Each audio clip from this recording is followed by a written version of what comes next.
Hello dear students, ഇന്ന് നമുക്ക് junior instructor mechanic ഡീസലിലെ കുറച്ച് പ്രധാനപ്പെട്ട ചോദ്യങ്ങൾ പ്രിസിഷൻ ഇൻസ്ട്രുമെൻറ്റ്സ് എന്നുള്ള ഭാഗത്തു നിന്നുള്ളത് നോക്കാം. ഓക്കെ, അപ്പോൾ അതിനു മുമ്പ് ഒരു ക്വസ്റ്റ്യനും കൂടി നമ്മൾ മുന്നത്തേതിൽ പറയാനുണ്ടായിരുന്നു. മാച്ച് ദ ഫോളോയിങ് ആണ്, നമുക്ക് നോക്കാം. കോളം 1 പാർട്ട് ഓഫ് ഇൻസ്ട്രുമെൻറ്റും കോളം 2 ഇൻഫർമേഷൻ റിഗാർഡിങ് ഇൻസ്ട്രുമെൻറ്റും തന്നിട്ടുണ്ട്. ഓക്കെ, അപ്പോൾ ഫസ്റ്റ് കോളം നമുക്ക് നോക്കാം. കോളം 1 തന്നിട്ടുള്ളത് accessories, supporting pad, hand wheel, base.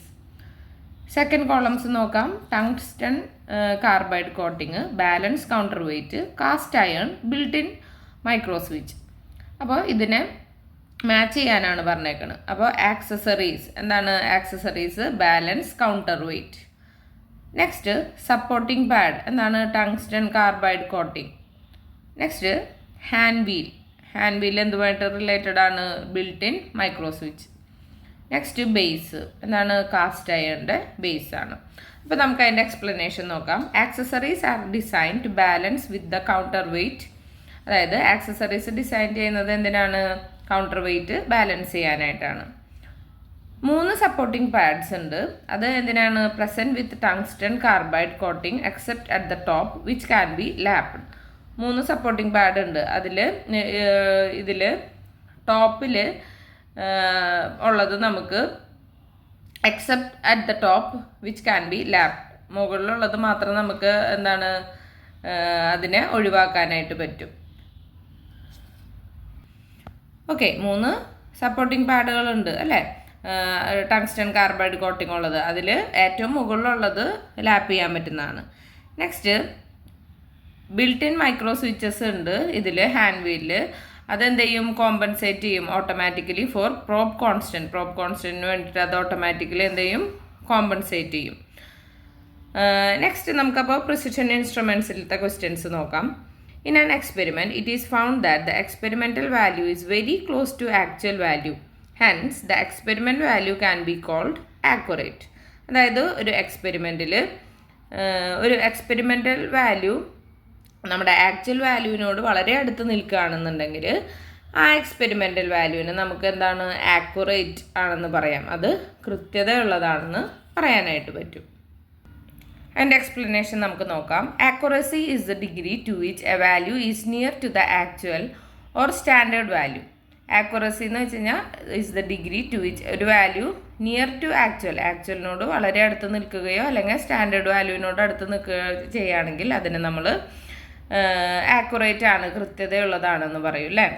Hence if the experimental value is very close to the actual value, അങ്ങനെയാണെന്നുണ്ടെങ്കിൽ എക്സ്പെരിമെൻ്റൽ വാല്യൂ ആക്ച്വൽ വാല്യൂവിനോട് അടുത്ത് നിൽക്കുകയാണെങ്കിൽ the measurement can be called accurate. ആ measurement വളരെ കൃത്യതയുള്ളതാണ് അല്ലെങ്കിൽ കൃത്യമാണെന്ന് നമുക്ക് പറയാനായിട്ട് പറ്റും. Next, what is the reason for the occurrence of synthetic errors in an instrument. ഒരു ഇൻസ്ട്രുമെൻറ്റിൽ സിന്തറ്റിക് എറേഴ്സ് സംഭവിക്കാനുള്ള കാരണം എന്താണ്? അത് വളരെയധികം യൂസ് ചെയ്യുമ്പോൾ ഹൈ യൂസാണ് അതിന് കാരണമായിട്ട് വരുന്നത്.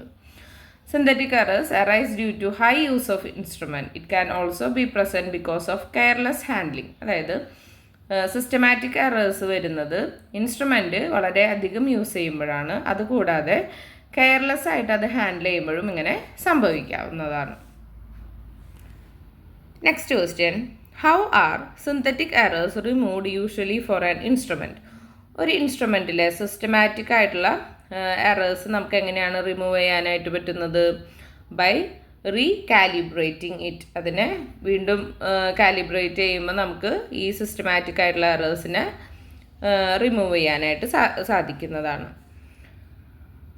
ഓക്കെ, അത് തന്നെയാണ് അത് റീകാലിബ്രേറ്റ് ചെയ്യുന്നതും അത് പ്രോപ്പറായിട്ട് മെയിൻറ്റെയിൻ ചെയ്യുകയും വേണം എന്ന് തന്നെയാണ് ഈ എക്സ്പ്ലനേഷനിലും പറഞ്ഞിരിക്കുന്നത്. അപ്പോൾ നമുക്ക് അടുത്ത ക്വസ്റ്റ്യനിലേക്ക് പോകാം. In 5 experiments with the same objective. അതായത് 5 എക്സ്പെരിമെൻറ്റ് നടത്തുകയാണ്, അതിൻ്റെ ലക്ഷ്യങ്ങളെല്ലാം സെയിം തന്നെ. The values obtained are very near to each other. അത് വാല്യൂസ് പരസ്പരം വളരെ അടുത്ത് നിൽക്കുന്ന വാല്യൂസ്, ഇപ്പോൾ 2.5 അല്ലെങ്കിൽ 2.6, 2.45 അങ്ങനെ അടുത്ത് നിൽക്കുന്ന വാല്യൂസൊക്കെ വരികയാണെന്നുണ്ടെങ്കിൽ these values can be called dash. ഈ വാല്യൂസിനെ നമുക്ക് പ്രിസൈസ് ആണ്, കൃത്യമാണ്, അല്ലെങ്കിൽ ഏകദേശം അടുത്ത് നിൽക്കുന്ന വാല്യൂസ് ആണെന്ന് പറയാം. Next question. അപ്പോൾ ഈ അതിൻ്റെ എക്സ്പ്ലനേഷൻ നോക്കാം. Precision refers to how close the data points or numbers in a set are. precision എന്ന് വെച്ച് കഴിഞ്ഞാൽ എത്രയാണ് ആ ഡാറ്റ പോയിന്റ്സ് അല്ലെങ്കിൽ നമ്പേഴ്സ് ഒരു സെറ്റിലത്തെ എത്ര പരസ്പരം ക്ലോസ് ആണെന്നുള്ളത് നോക്കിയിട്ടാണ് പ്രിസിഷൻ നമ്മൾ മനസ്സിലാക്കുന്നത്. ഇങ്ങനെയുള്ള കേസിൽ the values obtained are very close to each other. ഇങ്ങനെ കിട്ടുന്ന ഈ ഇതിൽ കിട്ടുന്ന വാല്യൂസ് പരസ്പരം അടുത്ത് നിൽക്കുന്ന വാല്യൂസ് ആവും. Hence they are precise. അതുകൊണ്ട് തന്നെ അത് പ്രിസൈസ് ആയിരിക്കും. Next, range of an instrument is dash. ഒരു ഇൻസ്ട്രുമെൻ്റ് റേഞ്ച് എന്ന് വെച്ച് കഴിഞ്ഞാൽ all values starting from the minimum to the maximum that can be measured. Values എന്താണ്, മിനിമം തൊട്ടിട്ട് മാക്സിമം വരെ വരും. അതിനെ നമുക്ക് മെഷർ ചെയ്യാനും പറ്റും. Range is sometimes also referred to as span. റേഞ്ചിനെ നമ്മൾ ചിലപ്പോൾ പറയുന്നതാണ് എന്ത്, സ്പാൻ. ഓക്കെ, കാലയളവ് എന്നൊക്കെ പറയില്ലേ, സ്പാൻ. ഓക്കെ, അതാണ് അതിൻ്റെ എക്സ്പ്ലനേഷനിൽ വരുന്നത്. Next, usually how many types of errors are present in scientific measurement. Scientific മെഷർമെൻറ്റിൽ എത്ര ടൈപ്സ് എറേഴ്സ് ആണ് ഉണ്ടാകുന്നത്? 3 ടൈപ്സ് എറേഴ്സ് ആണ് ഉണ്ടാകുന്നത്. Okay, 3 types of scientific errors ഏതൊക്കെയായിരുന്നു? Random errors, systematic errors and blunders. Out of the 3, systematic errors are the easiest to remove. ഇങ്ങനെ random error ഉണ്ട്, systematic error ഉണ്ട്, ബ്ലണ്ടർ ഉണ്ട്. ഈ 3 എററിലും സിസ്റ്റമാറ്റിക് എറേഴ്സ് ആണ് നമുക്ക് ഏറ്റവും വേഗത്തിലും മാറ്റാനായിട്ട് പറ്റുന്നത്. ഓക്കെ, അപ്പോൾ ചിലപ്പോൾ ക്വസ്റ്റ്യൻ ഇങ്ങനെ വരും. ഇപ്പോൾ ഞാൻ എപ്പോഴും പറയുന്നതാണ്, ഒരു ചോദ്യം കണ്ടു കഴിഞ്ഞ് കഴിഞ്ഞാൽ അതിൽ നിന്ന് എങ്ങനെയൊക്കെ ചോദ്യങ്ങൾ വരാമെന്ന് എന്നുള്ളത് നമുക്ക് ആദ്യം ഒരു ധാരണ ഉണ്ടാവണം അല്ലേ.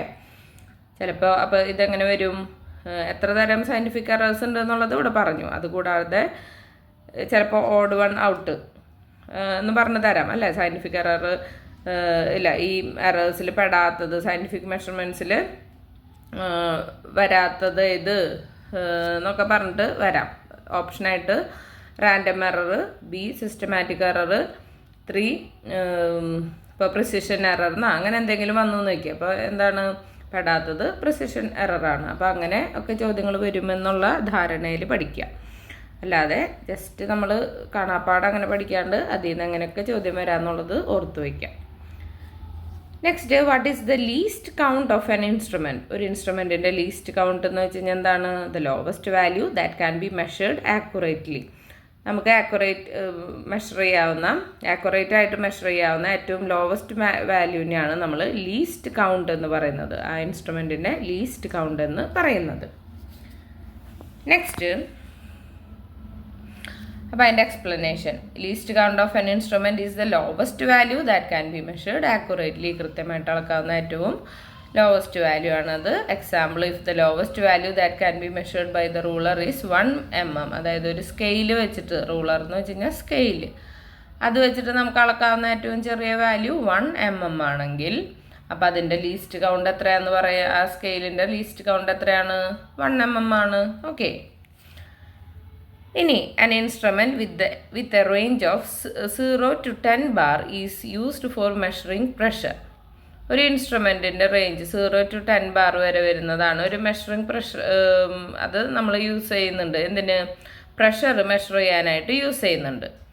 If the expected value of reading is between 0 and 1 bar then the instrument will be dash. ഇപ്പോൾ അതിൻ്റെ എക്സ്പെക്റ്റഡ് വാല്യൂ റീഡിങ്ങിൻ്റെ 0 നും 1 നും ഇടയിലാണെങ്കിൽ അതിന് ഇൻസ്ട്രുമെൻറ്റിന് എന്തായിരിക്കും? ലെസ് ആക്യുറേറ്റ് റീഡിങ്സ് ആവും.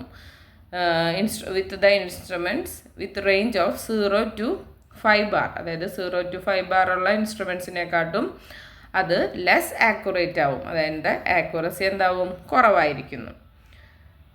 Okay, next, a volt meter connected across a resistor gives a value of 65 volt.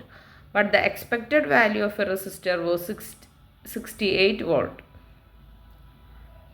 Then the absolute error and the relative accuracy of the measurement will be dash.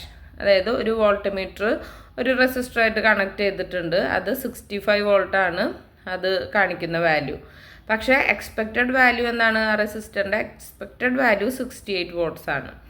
അപ്പോൾ then the absolute എററും relative എററും എന്തായിരിക്കുന്നതാണ് ചോദ്യം. 4.4%ഉം 95.59% ആണ് answer. Next, precision of an instrument is defined as dash. ഒരു ഇൻസ്ട്രുമെൻറ്റിൻ്റെ precision എന്താണ്? Degree of freedom from random errors. Random എറേഴ്സിൽ നിന്നുള്ള ഡിഗ്രി ഓഫ് ഫ്രീഡത്തിനെയാണ് പ്രിസിഷൻ ഓഫ് എൻ ഇൻസ്ട്രുമെൻ്റ് എന്ന് പറഞ്ഞ് ഡിഫൈൻ ചെയ്യുന്നത്. Next, an instrument with high precision implies dash. ഒരു ഇൻസ്ട്രുമെൻറ്റിന് ഹൈ പ്രിസിഷൻ ഉണ്ട് എന്ന് വെച്ച് കഴിഞ്ഞാൽ എന്താണ്? That doesn't imply anything about measurement accuracy. അത് മെഷർമെൻറ്റിനെ പറ്റിയിട്ടൊന്നും പറയുന്നില്ല അല്ലേ. ഇനി low accuracy measurements from a high precision instrument are normally caused by dash. Low accuracy measurements ഒരു ഹൈ പ്രിസിഷൻ ഇൻസ്ട്രുമെൻ്റ് എന്നുണ്ടെങ്കിൽ അത് നോർമലി അത് എന്തിന് കാരണമാവുന്നുണ്ട്? ബയസ് ഇൻ ദ മെഷർമെൻറ്റിൽ ഒരു ബയസ് വരാനായിട്ടുള്ള സാധ്യതയുണ്ട്. അതങ്ങനെ ആവും, അങ്ങനെ ഒരു കാഴ്ചപ്പാടിലെടുക്കാനുള്ള സാധ്യതയുണ്ട്. Which of the following statements are correct? ഏതൊക്കെയാണ് ശരിയായിട്ടുള്ള സ്റ്റേറ്റ്മെൻറ്റ്സ് എന്നാണ് ചോദ്യം. Repeatability means the closeness of output readings when the same input is applied repetitively over a short period of time with the same measurement conditions and same instruments. അതായത് repeatability എന്ന് വെച്ച് കഴിഞ്ഞാൽ എന്താണ്? Output readings എത്രത്തോളം close ആണെന്നുള്ളതാണ്. അതായത് same inputs ആണ് നമ്മൾ തുടർച്ചയായിട്ട് ഒരു ഷോർട്ട് പീരീഡ് ഓഫ് ടൈമിൽ സെയിം ഇൻപുട്ടാണ് കൊടുക്കുന്നതെന്നുണ്ടെങ്കിൽ, സെയിം മെഷർമെൻറ്റ് കണ്ടീഷൻസിലും സെയിം ഇൻസ്ട്രുമെൻസിലും അങ്ങനെയാണെന്നുണ്ടെങ്കിൽ റിപ്പീറ്റബിലിറ്റി എന്ന് വെച്ച് കഴിഞ്ഞാൽ എന്താണ്? ക്ലോസ്നെസ് ഓഫ് ഔട്ട്പുട്ട് റീഡിങ്സ് ആണെന്ന്. ഓക്കെ, അടുത്തത് reproducibility means the closeness of output readings for the same input when there are changes in the method of measurement and conditions of measurement. റീപ്രൊഡ്യൂസിബിലിറ്റി എന്ന് വെച്ച് കഴിഞ്ഞാൽ ക്ലോസ്നെസ് ഓഫ് ഔട്ട്പുട്ട് റീഡിങ്സ് ആണ് same input നമ്മൾ കൊടുക്കുമ്പോൾ. പക്ഷേ എന്തിൽ changes ഉണ്ട്? Method of മെഷർമെൻറ്റ്സിലും കണ്ടീഷൻസ് ഓഫ് മെഷർമെൻറ്റിലും ചേഞ്ച് ഉണ്ടെന്ന്. അപ്പോൾ ഈ രണ്ട് റിപ്പീറ്റബിലിറ്റിനെ പറ്റിയിട്ടും റീപ്രൊഡ്യൂസിബിലിറ്റിനെ പറ്റിയിട്ടും തന്നിരിക്കുന്ന രണ്ട് സ്റ്റേറ്റ്മെൻറ്റ്സും എന്താണ്? കറക്റ്റാണ്. Next, for an instrument the degree of repeatability or reproducibility in measurements is an alternative way of expressing its dash. ഒരു ഇൻസ്ട്രുമെൻറ്റിന് ഡിഗ്രി ഓഫ് റിപ്പീറ്റബിലിറ്റി അതല്ലെങ്കിൽ റീപ്രൊഡ്യൂസിബിലിറ്റി ഇൻ മെഷർമെൻറ്റ്സ് എന്നുള്ളത് ഒരു ഓൾട്ടർനേറ്റീവ് വേ ആണ്. എന്ത് എക്സ്പ്രസ് ചെയ്യാനുള്ളത്? പ്രിസിഷൻ, കൃത്യത. Okay, next question. Range or span of an instrument defines dash. Range അല്ലെങ്കിൽ സ്പാൻ, ഒരു ഇൻസ്ട്രുമെൻറ്റിൻ്റെ റേഞ്ച് അല്ലെങ്കിൽ സ്പാൻ എന്താണ് ഡിഫൈൻ ചെയ്യുന്നത്? Both minimum and maximum value of quantity that the instrument is design to measure. ആ instrument measure ചെയ്യാനായിട്ട് നിർമ്മിച്ചിരിക്കുന്നത് അതിൻ്റെ മിനിമം ക്വാണ്ടിറ്റിയും മാക്സിമം ക്വാണ്ടിറ്റിനെയാണ് അതിൻ്റെ റേഞ്ച് എന്ന് പറയുന്നത്. ഇപ്പോൾ ഒരു സ്കെയിലിൻ്റെ റേഞ്ച് 1 mm തൊട്ട് എത്ര വരെയാണെന്നുള്ളത് കാണിക്കുമ്പോൾ 1 mm ആണ് അതിൻ്റെ ഏറ്റവും ചെറുത്. അങ്ങനെ അത് മാക്സിമം ഇപ്പോൾ 15 സെൻറ്റിമീറ്ററിൻ്റെ ഉണ്ടാവും. അങ്ങനെ പല ലെങ്ത്തിൻ്റെ സ്കെയിൽസ് ഉണ്ട് അല്ലേ. അപ്പോൾ അതേപോലെ തന്നെ ഓരോ ഇൻസ്ട്രുമെൻറ്റിൻ്റെയും minimum and maximum value of quantity measure ചെയ്യാനാണ് തന്നെയാണ് എന്ത് റേഞ്ച് അല്ലെങ്കിൽ സ്പാൻ എന്നുള്ളത് കൊണ്ട് ഉദ്ദേശിക്കുന്നത്. A volt meter of 0 to 250 volt has an error of positive or negative 1% of full scale deflection. ഒരു വോൾട്ട് മീറ്റർ 0 to 250 വോൾട്ടിന് ഒരു എറർ ഉണ്ട്, +1 to 1% ഫുൾ സ്കെയിൽ ഡിഫ്ലക്ഷൻ കാണിക്കുന്നുണ്ടെങ്കിൽ അതിൻ്റെ ട്രൂ വോൾട്ടേജ് 25 വോൾട്ട് ആണെന്നുണ്ടെങ്കിൽ അതിൻ്റെ റേഞ്ച് എത്രയായിരിക്കും? 22.5 to 27.5 ആയിരിക്കും. Next, 4 observers recorded a set of current measurements as dash. 4 observers ഒരു സെറ്റ് ഓഫ് കറണ്ട് മെഷർമെൻറ്റ്സിനെ റെക്കോർഡ് ചെയ്തിരിക്കുന്നത് ഓക്കെ എന്തായിട്ടായിരുന്നു? അത് 125.09 MA, 125.21 MA, 125.05 MA, 125.14 MA ആണെങ്കിൽ the range or span of error എത്രയായിരിക്കും? Positive or minus 0.08 MA ആയിരിക്കും. Next question നോക്കാം. The output reading of an instrument is dash. ഒരു ഇൻസ്ട്രുമെൻറ്റിൻ്റെ output reading എന്താണെന്നാണ്? Linearly proportional. അത് എങ്ങനെയായിരിക്കും? Linearly proportional to the quantity being measured. Measure ചെയ്യാനുള്ള ക്വാണ്ടിറ്റിക്ക് ലീനിയർലി അത് പ്രൊപ്പോർഷണൽ ആയിരിക്കും. നെക്സ്റ്റ് ക്വസ്റ്റ്യൻ നോക്കാം. The sensitivity of a instrument is a measure of dash.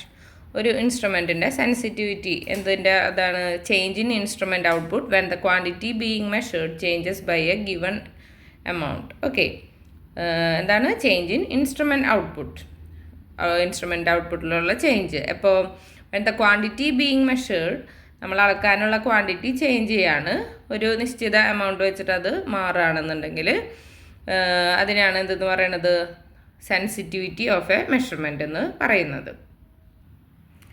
Next question, a speedometer typically has a threshold of about 15 km per hour. If the car starts from the rest and accelerates, the speedometer will dash. അതായത് ഒരു speedometer അതിൻ്റെ threshold typically 50 km per hour ആണ്. ഇപ്പോൾ car റെസ്റ്റിൽ, അതായത് നിശ്ചലാവസ്ഥയിൽ നിന്ന് അത് start ചെയ്യുകയാണ്. എന്നിട്ട് അത് ആക്സിലറേറ്റ് ചെയ്യുമ്പോൾ സ്പീഡോമീറ്റർ എന്താവും, starting reading when the speed reaches 15 km per hour. അത് സ്പീഡോമീറ്റർ റീഡ് ചെയ്യാനായിട്ട് തുടങ്ങുന്നത് എപ്പോഴാവും, അതിൻ്റെ സ്പീഡ് 15 km per hour എത്തുമ്പോഴാവും അത് സ്പീഡോമീറ്റർ കാണിക്കുന്നത് അതിൽ reading. Next question, in an instrument torque or weight ratio is known as. ഒരു ഇൻസ്ട്രുമെൻറ്റിൽ ടോർക്ക് അല്ലെങ്കിൽ വെയ്റ്റ് റേഷ്യോ എന്താണ് അറിയപ്പെടുന്നത്, സെൻസിറ്റിവിറ്റി എന്നാണ് അറിയപ്പെടുന്നത്.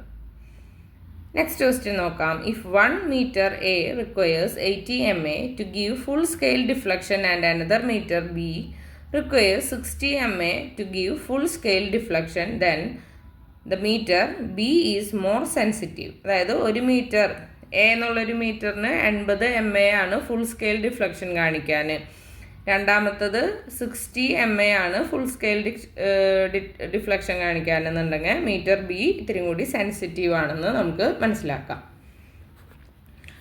Next question, to produce a change in deflection of 1.5 mm of the galvanometer of Wheatstone bridge, a change of 5 ohm in the unknown arm of bridge is required.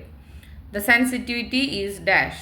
അതായത് ഒരു deflection 1.5 mm deflection കാണിക്കുകയാണെന്നുണ്ടെങ്കിൽ ഒരു ഗാൽവാനോമീറ്ററിൽ, അത് എന്തുകൊണ്ട് ഒരു Wheatstone ബ്രിഡ്ജിൻ്റെ ഗാൽവാനോമീറ്ററിൽ 1.5 mm deflection കാണിക്കണമെന്നുണ്ടെന്നുണ്ടെങ്കിൽ a change of 5 ohm unknown arm of ബ്രിഡ്ജിൽ നമ്മൾ കൊടുക്കണം. അപ്പോൾ അതിൻ്റെ സെൻസിറ്റിവിറ്റി എത്രയാണ്, 0.3 mm per ohm ആണ്. Next, resolution of an instrument is specified as dash.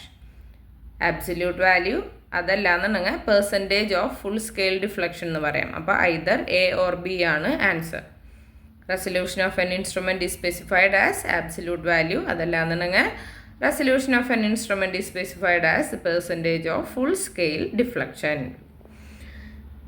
Last question നോക്കാം. If a volt meter can measure up to 150 volt and it has 150 scale divisions where each division can read to 3/4 divisions, then the resolution of the voltmeter is dash. എത്രയായിരിക്കും, 0.75 volt ആയിരിക്കും. Okay, അപ്പോൾ ചോദ്യങ്ങൾ നല്ലപോലെ പഠിക്കുക.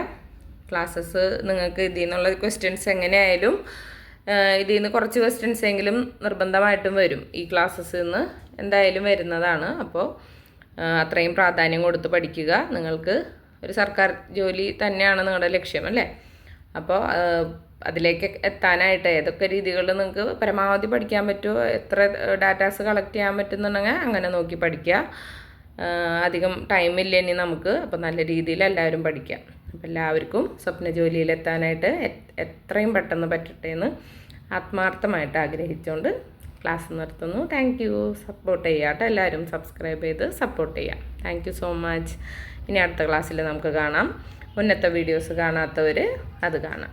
Okay, bye. Thank U.